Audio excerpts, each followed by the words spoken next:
Good morning, good afternoon, good evening, everyone, and welcome to episode 7 of the No Drama Video Game Club stream. I'm Tyler, and I have with me today the man, the myth, the voice of the internet, Austin. Hello. And of course, it wouldn't be a video game club meeting without the amazing and wonderful Mox. Hello. Before we get started, I just wanted to go over what the options were for this episode. We had Bastion, Rise, Son of Rome, and Batman Arkham Asylum. And of course, after the vote happened, Batman Arkham Asylum was the winner. But before diving into Batman, what else have you all been playing? Mox, let's start with you. Well, I always play Stellaris. You just play it for hours and then you wonder where those hours went. But also this very cute game called Unpacking apparently debuted at PAX. But I had seen someone play it. They put out like a demo just for PAX. You could download it on Steam, but they took it away once PAX ended.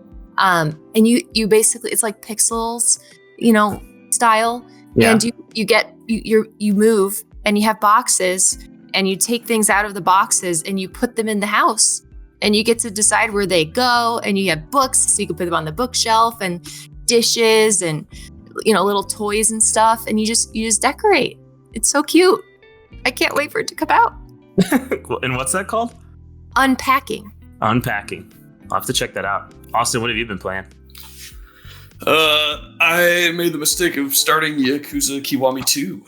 So, that's going to eat up my life for a while. It's I hit the point where I'm managing the cabaret club again from Yakuza 0, and that was like my favorite part of that game. I just spent a month just doing that.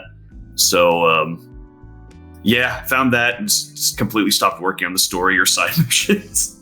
That's what I've been playing. I've been playing a lot of Yakuza 0 lately, and I just got to the cabaret part of that game. Which was Goro Majima. Yeah, which was really entertaining, especially how it starts. Yes. But we're not here to talk about all of that. We're here to talk about Batman Arkham Asylum, a third-person 3D action-adventure game. Came out August 25th, 2009. Initially released on the PS3 and the Xbox 360. And here's some other games that came out in 2009. And I wasn't compared to the other years, I feel like this was very okay. I mean, there's some big games here, but so we had Uncharted 2, Modern Warfare 2, Left 4 Dead 2, Assassin's Creed 2, Pokemon Soul Silver, Zelda Spirit Tracks, Minecraft, GTA Chinatown Wars. But yeah, it was very, very okay. There was definitely some good stuff in there, but those were a lot of the highlights. Like, I feel typically when we go through this, we can just go on forever with good games, and it'll take, an hour to say all of them. But this one wasn't that big. It was developed by Rocksteady Studios, as most people know, which is based in London. It was using the Unreal Engine 3 engine, and it was published by Eidos Interactive in conjunction with WB. So let's go over a little history about the studios. And Austin, I will definitely need your help here because there's a little interesting tidbit that I found out. Okay. Rocksteady Studios was founded in 2004. The founders of that studio came from Argonaut Games. And in fact, they actually hired many other people from Argonaut Games later on. And they made a bunch of Super Nintendo games. They made Star Fox, which led them to making the Super FX chip. Yes. In fact, I think the reason that they were brought in to work on that at all was that they had done X, which was a 3D game on the Game Boy. And Nintendo was so impressed that they were brought in to work on Star Fox for the Super Nintendo, which obviously in 1994, we were starting to get 3D games, but you couldn't really do that on SNES. But the Super Nintendo was built to where you could have extra processing power on the cartridge itself. And so Argonaut made this 3D processing chip called the Super FX chip that they put in with Star Fox, and that was actually only a half speed chip. Like that it was half this. It was a downclocked version of that chip. that got used later for other games, like Nintendo used that for Yoshi's Island, not for very many things in Yoshi's Island, but that for some reason Miyamoto really wanted to do lots of little things with that chip that he just couldn't do without it. Very interesting chip. Yeah, and they actually made that because they showed off a prototype of Star Fox, and they were like, yeah, if we're going to make this awesome, we need a new chip. And so that's where that came from. I'm summarizing, of course, a lot of that, but yeah. They released, and it's funny because that studio's been closed for a long time, but they did release a game fairly recent called Star Fox 2. Oh, yeah. So, yeah, very interesting history. But back to Rocksteady. So the first game that they released was called Urban Chaos Riot Response. Did anyone play this? Austin, Mox? No. I looked at it. I did not play it either, but I checked it out. And it is surprising to me that their next game was this and how well it did. Because their first game, it looked a little rough around the edges from what I saw. That was just a quick YouTube video, though, so who knows? But why were they granted the IP of Batman if that was their only, claim to fame? Well, I'm slowly getting there. Okay. But so yeah, where was I? Right. So Eidos acquired the rights in spring 2007 for Batman, and Rocksteady started in May 2007. And the way that they got the rights, from what I understand, is that they presented a proof of concept to Eidos. Like Eidos reached out to them and they presented this proof of concept, and they were like, that looks like something that we want. Why they reached out to them, I have no idea, especially with that game being their first one. But I feel like a lot of studios, sometimes their first game isn't necessarily the best thing, and it takes some time. But they had a history with Argonaut Games, of course, of doing some pretty amazing stuff. The game was so acclaimed that it led to them being acquired by Warner Brothers. And Rocksteady actually has a new game coming out soon, which is called Suicide Squad: Kill the Justice League. Are you guys excited for that game? Mats? If it's anything like this, I guess. Austin? As a concept, no, but given it's Rocksteady, I'm sure it'll surprise me. Yeah. I'm excited to see what it looks like, for sure, especially if it's similar to this. So Eidos Interactive, the game was published by them. They were founded in 1996 after a merge of some companies. There were another company before that. And they were purchased by Square Enix 2009, right before the release of this game. Interesting. They were involved in many games, way too many to mention here, but just some highlights are Deus Ex, Hitman, Kane & Lynch, Tomb Raider, Thief, Time Splitters. Just a lot of franchises and series. Anyway, back to Batman. The development began in May of 2007. It was started off with 40 people and it turned into 60 by the end. It was in development for 21 months, and it went under a lot of variations of what this game would be. The sequel was also planned way before the game was even released. Yeah, so the game was announced in 2008. And I'm sure you guys have noticed this already with this game, but the voice actors, a lot of them are from Batman the Animated Series. Did you guys watch that growing up? A little bit. But YouTube videos are where it's at. Kevin Conroy is the voice of Batman, and just to have him with Mark Hamill as the Joker. I was never a huge Batman fan, but man, those are... I like Batman. I just never got as into the weeds on it as a lot of people that I know.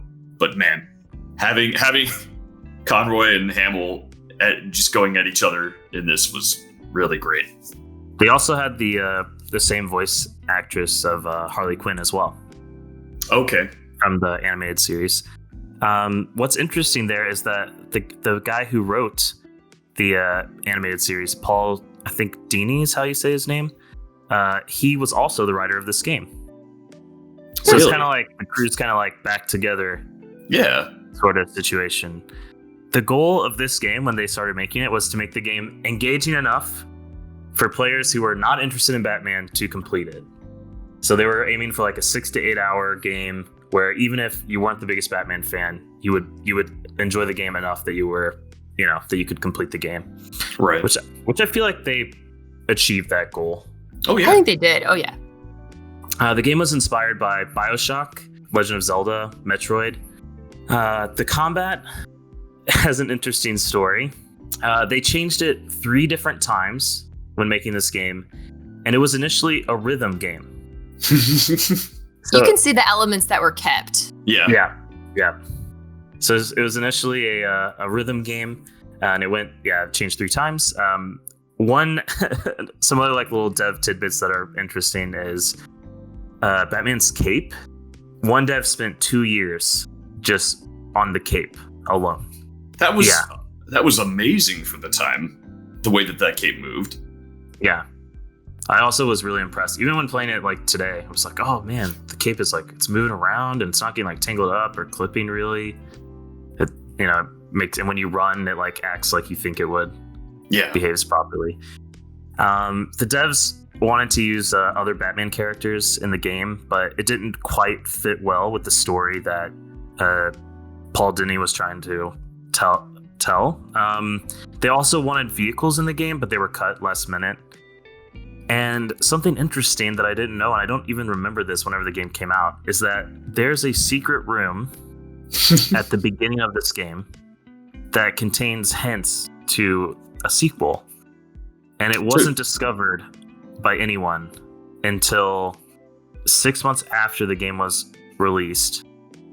Rocksteady revealed it. Yeah. I went and opened it because I'd read about it. Oh, really? I don't know how anybody discovered it. Because I don't think it shows up in your detective I mean, well, we vision. can talk about it during the spoilers. Yeah, you would have had to just explode, like use your powers to just like do random things and hope that one of them. But they ended up Rocksteady ended up revealing it. Like, oh, here you go. There's a secret room here. Go check it out. The game was released on every current console at the time. There was a Game of the Year edition that came out. Even a Mac version was released. The game had a remaster in the Unreal Engine 4 in 2016. Have any of you guys played the remasters? No, I haven't. Mm-mm. I also have not, but I thought about it for this playthrough, and when watching some videos and reading through some articles about it, it didn't really change much. Okay. So they also had a interesting thing with copy protection for this game. So if it detected that you were playing like a pirated version, it would disable the Batman glide that you can do, which would prevent you from going to other areas. So yeah, that's interesting. The game sold 2 million units in the first 3 weeks. It received several awards. And of course, as we know, there would be sequels made to this game as well. Oh yeah. And just regarding that, the cape issue, Mm-hmm. a bunch of people got on the forums and started complaining that the game was broken and they couldn't get past this one room where you had to use the cape to glide. Mm-hmm. And they had no idea that was a piracy issue. So they basically just added those, and the dev popped in and was just like, by the way, that means that you pirated the game. So nothing wrong with this cape. Nothing wrong with your mortal code. Do you guys have anything else to add about the history or anything that you guys know about Batman, the Arkham Asylum, that you'd like to add before moving on? I just want to say it shows that while I was playing, I've played through all 3 games, and while this very much showed that they had planning the sequel ahead of time, because the characters that they wanted to get in, they dropped little hints about them throughout the game. Like there's Riddler challenges where you have to go take a picture of something, and a lot of them would be little artifacts from that wouldn't show up until a later game. And so with my first time playing, I didn't really think about it, but having played through the later games, it was like, oh, this person shows up in the next game. This person shows up in the next game. This person also shows up in the next game. And it's just like, okay, that's really cool. They had a clear idea of stuff that they wanted to do for Arkham City. A story arc, if you will. Yeah. All right, so I'm going to turn on the spoilers tag here, and then we can go into some detail about the story and just like some spoilers. So if you haven't played the game, I'll put this tag on, and when I remove this tag, feel free to turn your volume back on. Okay, so the story. I wrote down some stuff, just like some little highlights, but feel free to stop me at any time. So Batman ends up catching the Joker, and he takes him to Arkham Asylum.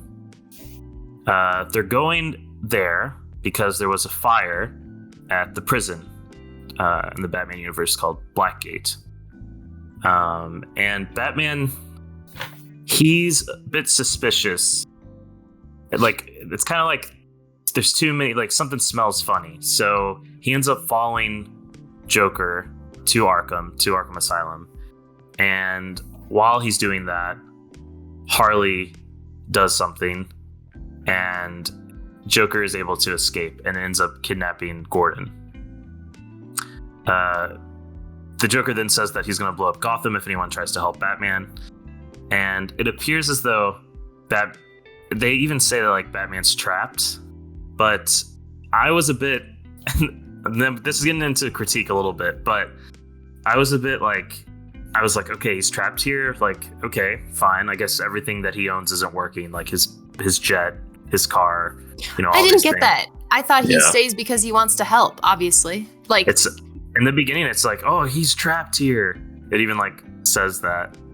So, well, Joker led him here. And he wants to be here because they're taking over the asylum. yeah. So I don't know why like that is even said, because he could easily escape like at any time. It's really bizarre. I'm sure it was a playoff of like, you're trapped in the insane asylum with the people that you put here. Could be. I don't think. Yeah, I think you're reading too much into it. All right. Maybe I am. So while tracking Gordon, you run into Harley Quinn, Scarecrow, and Bane. You learn that the Joker is trying to get a hold of a drug made by a Dr. Young. It's like, they call it just like the Titan drug, I think. I don't think it has like a specific name besides that. Do you guys remember? It's Titan. That's the name of it. Yeah. It is? Okay. Well, it's based off of Bane's, I always forget what his stupid thing is called. Venom? Yeah, it's Venom. Yeah. It's based off the Venom that makes him like crazy, roided out, super strong. Yeah, so it's supposed to basically turn people into just more Banes. Yeah. Which, great. So by now you've also like ran into Scarecrow by now. I don't remember like how that interaction starts. Like your first interaction. Do you guys remember? Aren't you walking around an area and he fills the air vents with his Toxin. gas? Yeah. Yeah. Yeah. So. And that's when the first trip starts. Man, the Scarecrow sections are super cool. I don't like them. I don't like what? the third party fixed. Sure. The third camera fixed. I had a really hard time. Playing them is not fun. Oh, okay. I had couldn't to restart a lot of the sections, but conceptually, they did some really cool stuff with them, especially when you're like first starting your trip, like before you actually get into the Scarecrow level, I guess. Yeah.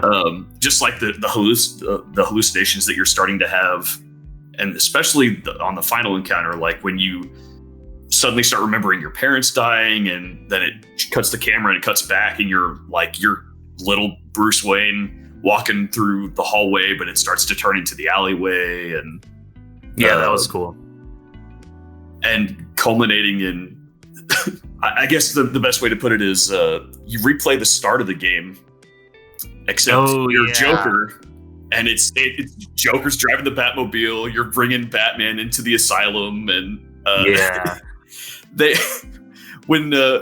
at some point it kills you. And you always get a tip when you die of like, hey, here's what you should have done better. And the tip that they give you is to like push some button that doesn't exist to avoid Joker's gun. Mm-hmm. And just like they did lots of really cool things that for its time, I remember when I first played that, it was just like, wow, that's super wild. Yeah, those are hands down my favorite sections. The controls were terrible, but the story it told and like how just crazy it looked was just, I don't know, really interesting to me. You've also like fought Bane by now as well. Dr. Young learns that Joker's funding her research under a pseudonym, and she wants out, basically. And so she tries to get out, and she wants to like finish, like not do this research anymore. And Joker's trying to get his hands on the Titan drug anyway, like what she has. I forgot why was she thinking that making the Titan drug would be helpful? Because she did it under the premise of like being helpful to the inmates, curing Joker, as it were. Yeah, I believe that it was supposed to help in some way. I don't remember why or how. There's certainly some reason. Like, she didn't do it just to be... It was supposed to, like, help somehow. So you're trying to get, like, your hands on the serum, or the drug as well. And during doing that, Dr. Young ends up dying by an explosion, which was really... I was actually really surprised, because usually in Batman stuff, like, people don't die, typically. A lot of people die in this one. Yeah. Joker ends up getting his hands on the Titan drug. During this time, you start to see Harley interacting with Poison Ivy and releasing her, which, of course, was a terrible idea.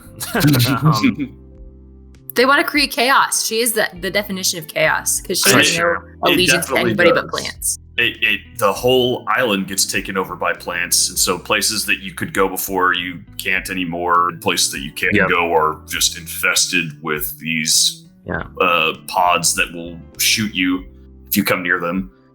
You do also talk to Poison Ivy, like Batman does, to try to be like, hey, but like right before this, you're like, hey, we need to get like an antidote for this, and she's like, she starts to be on board with like, yeah, if we don't get an antidote, like her life is also gonna be ruined. So she tells you where you can go get the antidote, and it's in the sewers for some reason. And the crops like, down there, like the plants live in the kind of underground. The plants that are like creating this antidote. Yep, it was logical. And so. And so you go down there and you have to fight Croc, which was probably the worst boss battle I've ever experienced in my life. The battle itself was kind of dumb, but I feel like they did a very good job of building up Croc throughout the game.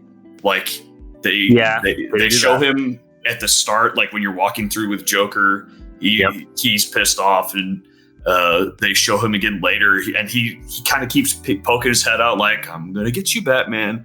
And I was why they did that with Croc and not with like anybody else. And when I reached that section, I kind of realized he's really the only bad guy in this game that's not human-ish. And so if you just kind of threw him out of nowhere, it would kind of break the atmosphere, I feel like, of like, hey, a lot of these are this is a more realistic take on Batman. Everything has a more realistic and less cartoony look than Batman has usually had before. And so I thought they did a really good job of building up to him in that section. Yeah, gameplay wise, that was a really annoying section to play. But I think the point of it is the jump scares, which I don't like. So I just turned my volume down, walked around on those stupid wooden pontoons, waited for the visual cue, got my stupid batarang ready, and then it was like nothing. It was a waste of time. I didn't really understand what was causing him to come up sometimes, because it was like for a long time I was fine, and then all of a sudden it was like no matter how quiet I was being, he would come up, and then I would make him go down. And then he'd come up again immediately. Just like, what's triggering this? I don't even know. Well, and you could always tell. I mean, they're scripted, so you could always tell, like, oh, here's a scripted one. Better get my batarang ready. Yeah. And with the quick batarang, with just like the double tap, it was a joke. You didn't even have to aim it. Yeah, it was fairly simple and not that fun. And it took a long time because you had to walk. Yeah. Took way too. The best part was the end where Croc ends up like killing Scarecrow. So spoiler alert, he's not dead, but Wow. Okay. At the time I didn't know that, and like it was really dark. Like, oh my god, he mauled that guy. Yeah. I thought he just took him with him underwater. Yeah, but like if you're going underwater with that thing, like you think you're gonna live to tell that tale? You call Killer Croc that thing. He likes to eat people. He just wants to be loved. Does he? Does he want to be loved? Well, the quickest way to Croc's heart is through his stomach. So true. I want to talk about the Riddler things. Can we talk about those? Yeah, go for it. The best part of the game, Riddler clues. He you pick up one of his little trophies that he hides in pretty conspicuous places. And then he's like, hey, you want to do my clues? And as you progressively pick up more of them, first he's like, wow, I can't believe you found that. It was so hard to find. But then as you find more of them, he gets so angry at you. Yeah. And if you backtrack to areas that you've already been to specifically to find Riddler stuff, he'll talk to you over his, I don't know how he has a communication link in with your your walkie-talkie, but he does. And he'll just taunt you. But then as you progressively find more of his clues, he accuses you of cheating. And then, when you find them all, you get a little scene that's pretty cute. He's captured by the Gotham PD. Oh, really? Nice. Yeah. But the better part is the, what is it? The ghost, the spirit of Arkham. Did you guys do those? I found a bunch of them, but not all of them. Oh, I was obsessed with them. That's like a spoiler within a spoiler within a spoiler, and it leads to why the second game happens. Should I reveal it? Go for it. Yeah, go go for for it. Spoiler section. Yeah, we got the tag on. Go. Okay. Go. Well, so there's all these little gravestones almost where someone has imprinted their story of how Arkham Asylum came to be, and then why Arkham Asylum is the way it is. Because of course, every single guard when they're just pacing around while you're trying to find out in what order to knock them out, they're like, "This is an asylum. This seems like a torture chamber," and it really is though, because.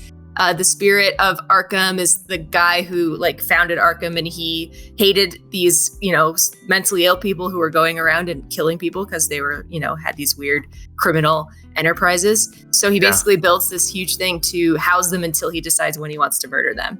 Oh, but the thing is that the spirit of Arkham has, gone into someone who works at Arkham right now, and you're trying to figure out who that is. And it's what's his name? The Warden. Oh, Quincy Sharp. Yes. So, and I forget who it is that manipulates the Warden being possessed by the spirit of Arkham to create Arkham City, which you see in the secret room, because of his connection with the spirit of Arkham. Anyway, I just like the round. Everything fell into place when you did all the pieces. It wasn't a waste of time. It was it wasn't necessary, but it really added a lot to the story. So I really enjoyed that part. That's really cool. I would recommend going back just to get all the pieces. I mean, it's so easy to walk around and find them because you can find the Riddler maps. They tell you. Yeah, which helps a lot. Yeah. I was only finding them whenever I was like, oh, I can go left or right. Let me see where left goes. Let me see where right goes. Oh, there's a little trophy over here. That's the only times that I was finding them, but I did enjoy them, and if I were to 100% it, I mean, it would be fun, for sure, but didn't have the time these 2 weeks. Yeah, so Austin, you already mentioned this before, but the Joker injects Ivy with the Titan drug. She gets crazy big and kind of changes the way that you can move around Arkham Asylum. You end up having to fight her, which I thought was a really great boss battle in comparison to everything else. It was the most interesting boss battle in the game, I would say, for sure. Just in comparison. You thought it was boring? Well, I didn't like that when she does her little attack that grabs you. It was hard to tell what that area of effect was, and I got grabbed 30 times. It was so annoying. I didn't know she could grab you. Yeah, I didn't either. She sends out the little IVs that grab you and then the ground. Yeah, but doesn't the ground like show little sprouts? Before Yes, but the area of effect is slightly like larger than that circle because it will grab you from outside of the circle. So I'm like outside of the circle, I'm good, and then it grabs you. I was so mad. Anyway, otherwise it was good. Okay. Is this a get good moment, Mox? Mm-hmm. I'm just teasing.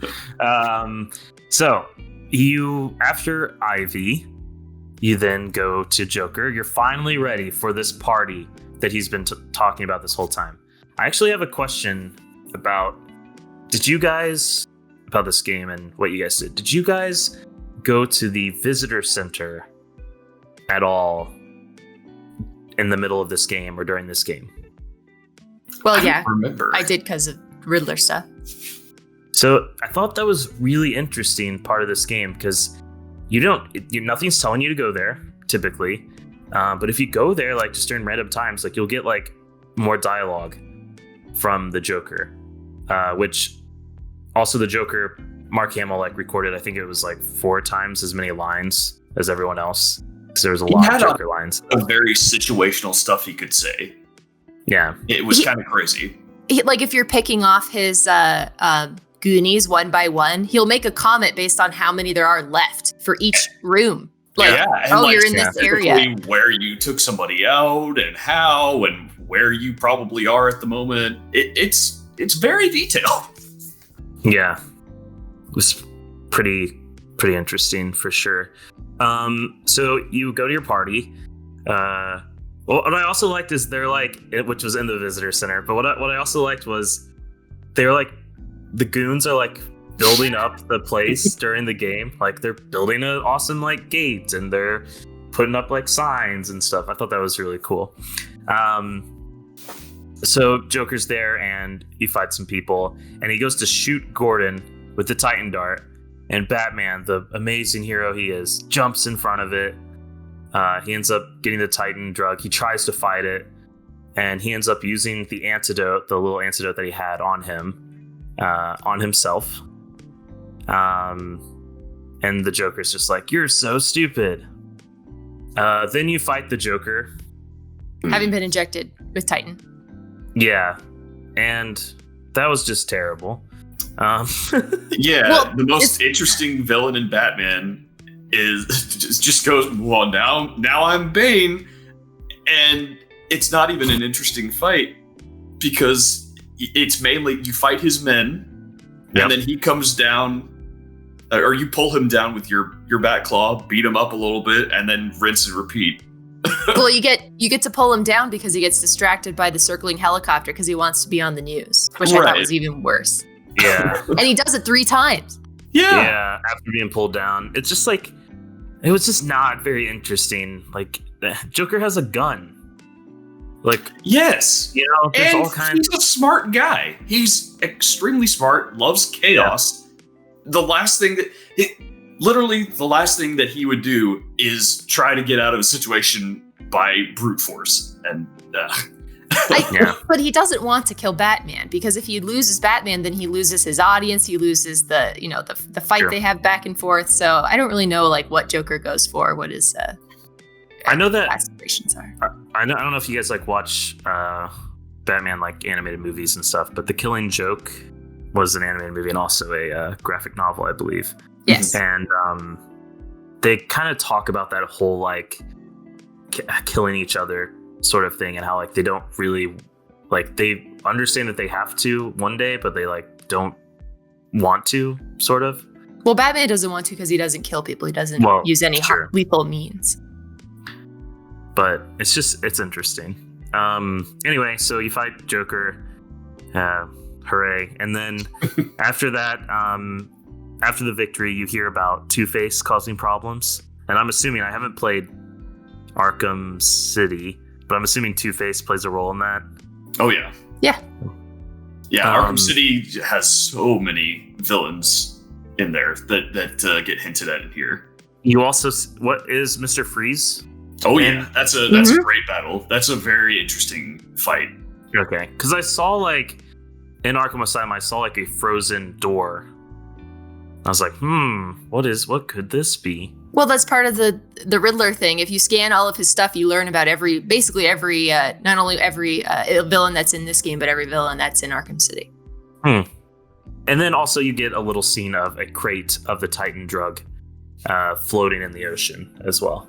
And you're like, what could this mean? So, I mean, they were definitely hinting at a sequel for sure. Yeah. Do you guys have any spoilery things you want to talk about before moving on to our personal takes? Mox. You called on me first. I was just trying to think of things that I liked. I don't know if it's a spoiler as much, but I spent the entire game in detective mode because I was looking for the Riddler things, which I feel like just ruined the game. But like I had no disinclination to not be in detective mode. Yeah, there's never a reason not to. We can get into that outside of spoilers. Okay. I think that's also a gameplay aspect. Yeah. Yeah. I agree. Austin, do you have anything to add? What was up with the weird first-person segment before the Joker fight? Oh, I think you wanted to he wanted you to be, Batman. So every time you go into the visitor center during the game, it's in first person. Gotcha. Okay, that's just really weird. I don't know why they did that. Yeah, it was. I think Mox is right. Like they want you to feel like Batman. Why is that the one section where they want you to feel like Batman? Yeah, true. Very true. I don't know. That makes you actually feel like Batman. Yeah. The only other stuff, these are kind of gameplay related, but they're like little one-off things that I guess I don't really want to spoil for those combat encounters.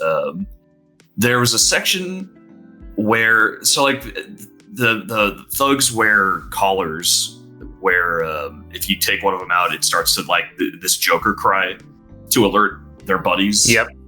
And there was a section where it was like, okay, you need to take out the collar operator first. Yep. Before you take anybody else out, because if anybody gets alerted, they're going to kill this person.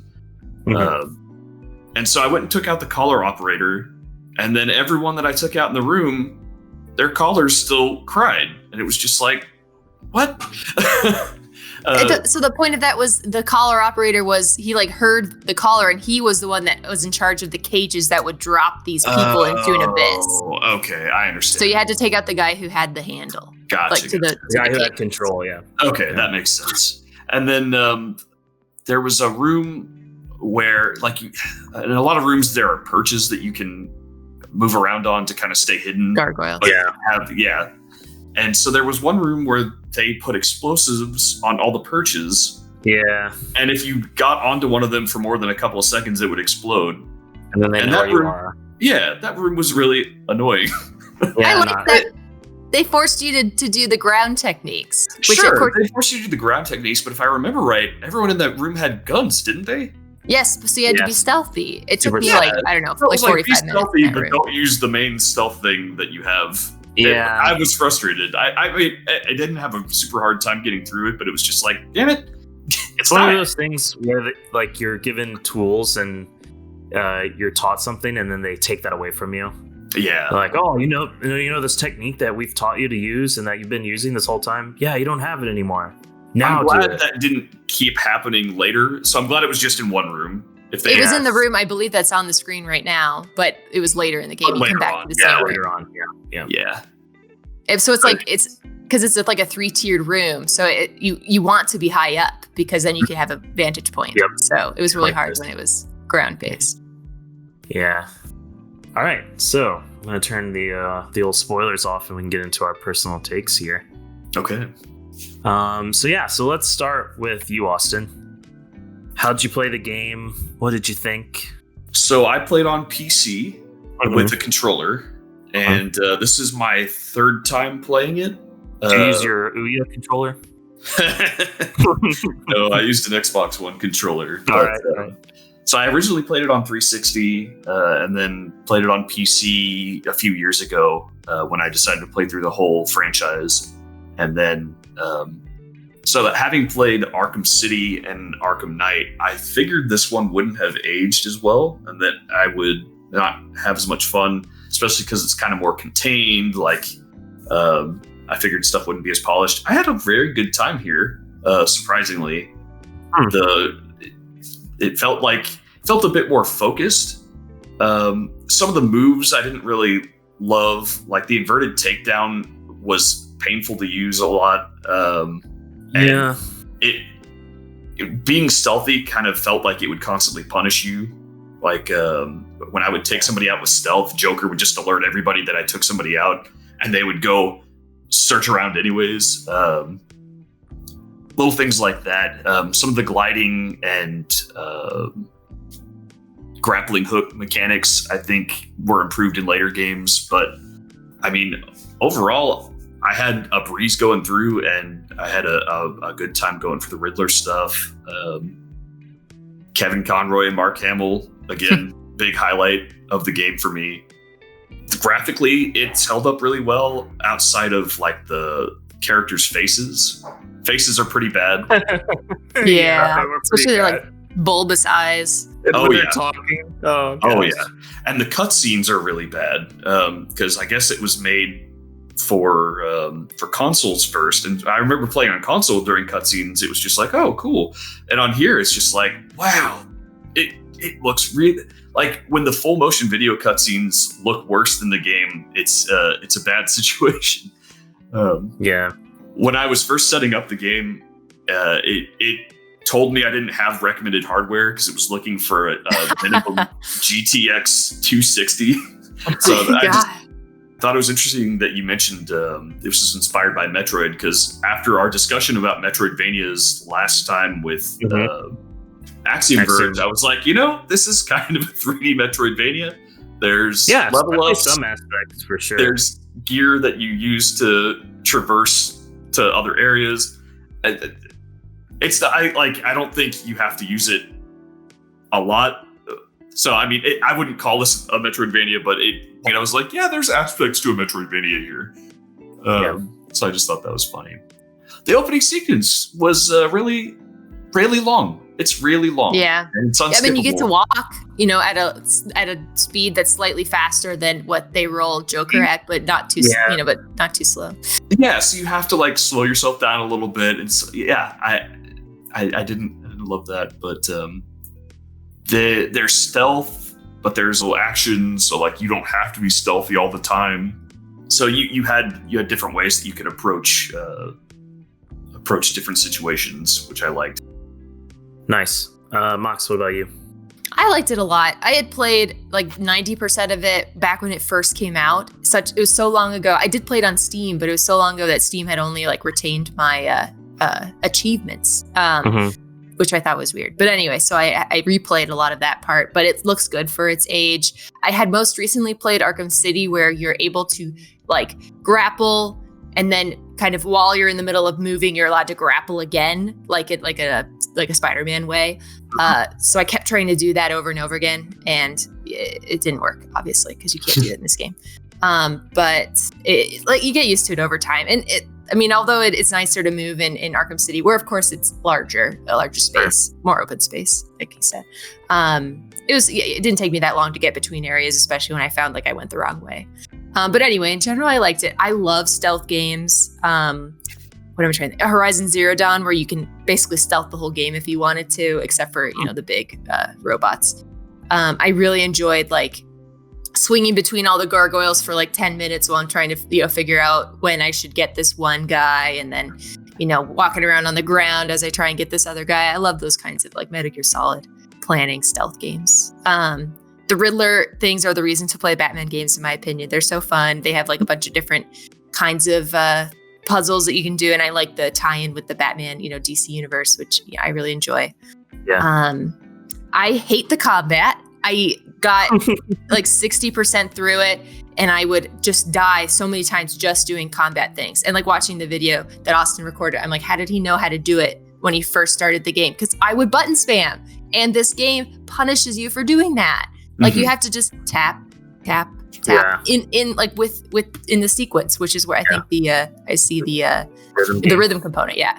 So they kind of train you on that with one skill that you can get that I didn't really. It's a weird skill description, but it basically it rewards you for. There's a skill you can get that makes it so if you tap at the right time, you'll get double the combo meter. And so when you start getting other stuff that uses the combo meter to do like finishers, that becomes very useful.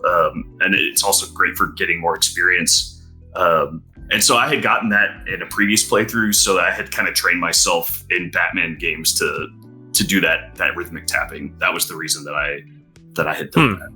I still have no idea how to fight.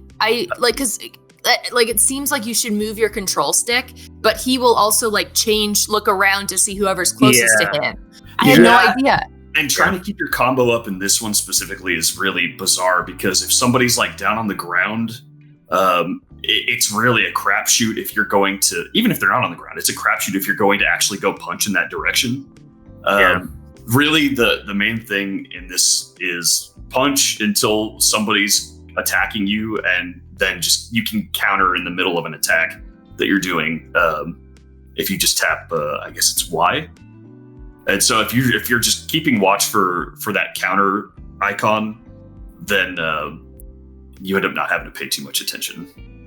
I'm just incapable at this stupid fighting thing, but I died so many times just in the hand-to-hand combat areas, which I think are supposed to be like, oh, take a break, have some fun, press the buttons in a rhythmic format.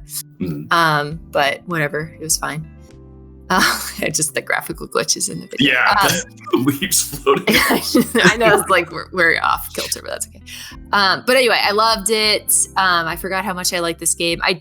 Since I played it in detective mode, which makes everything look sharper, but there's no color, everything's kind of blue.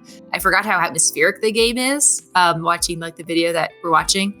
But I do enjoy playing it in detective mode, and that I can, because then I can see everything that's going on. So I'm not surprised. But I was still surprised when there's like these crazy like goons running around, and you're just walking around in the middle of like an area, and there's one like 80 feet away, and he just comes up on you and attacks you. Yeah. How does he know you're there? I did the exact same thing. As soon as I stopped recording this video, the rest of the game I played in detective mode. I only didn't do it here because I was like, well, I guess I should have some interesting footage for the stream. But I did the exact same thing. There's no reason not to play in detective mode, because it just helps you see so much useful information. Yeah. Well, and the game is so like dark and foggy, and like it's hard to tell what's part of the environment and what you can. Yeah. So I don't, especially with all these floating leaves. Austin, I forgot to ask you, but what upgrades, like while you play, you get to choose like which upgrades you want to invest in. For your character for Batman. Did you like kind of spread them out, or did you go like all health or all like fighting, or how did you do that?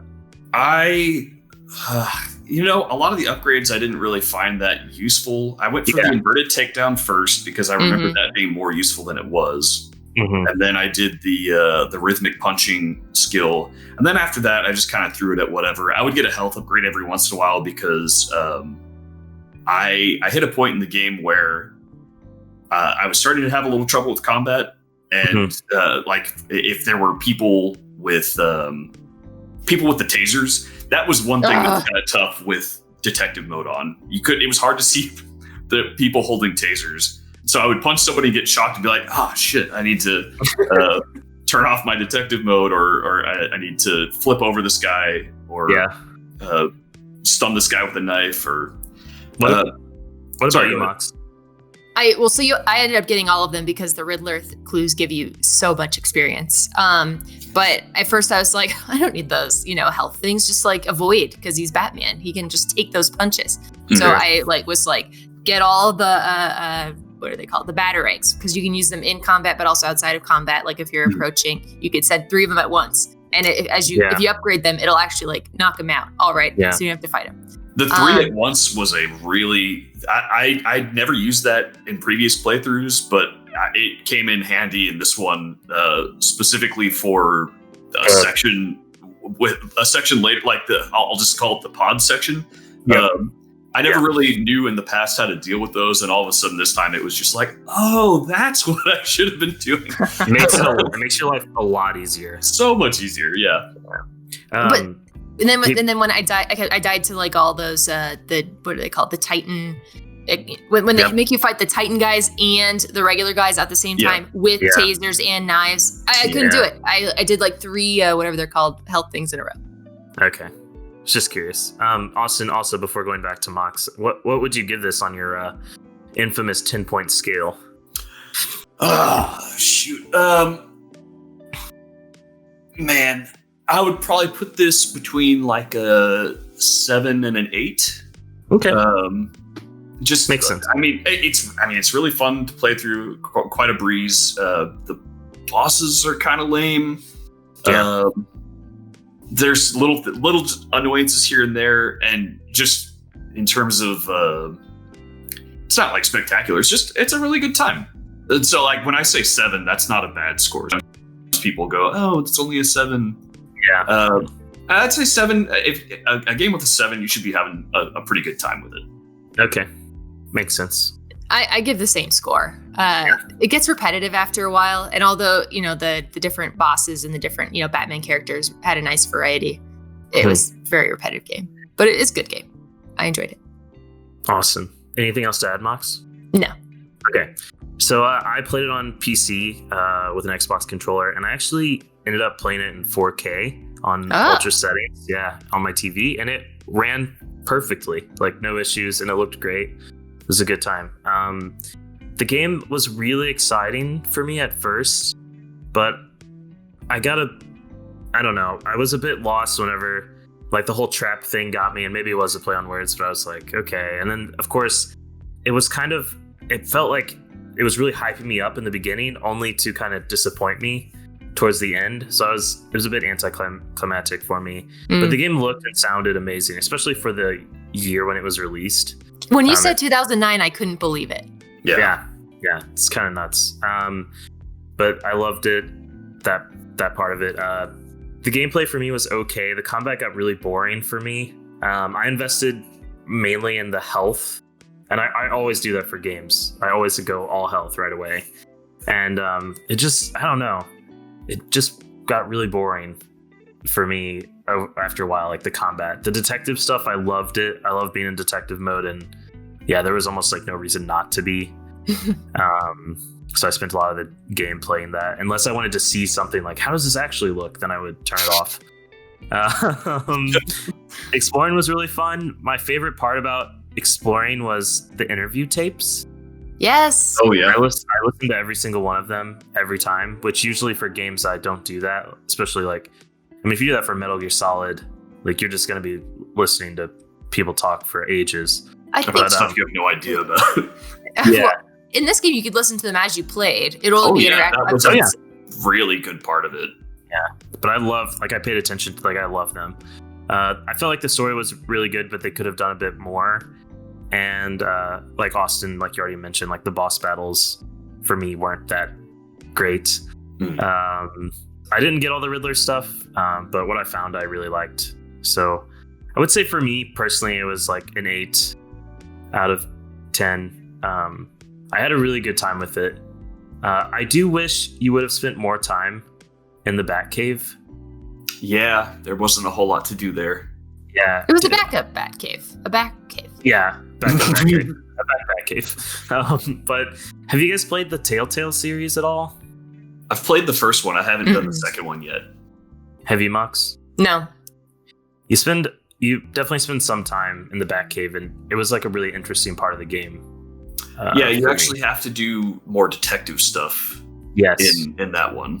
I know they're different games. I mean, they're going for two totally different. They're in two totally different genres and everything, but they're both about Batman, and I just feel like Batman is very much like a detective, and he is, he does a lot of preparation.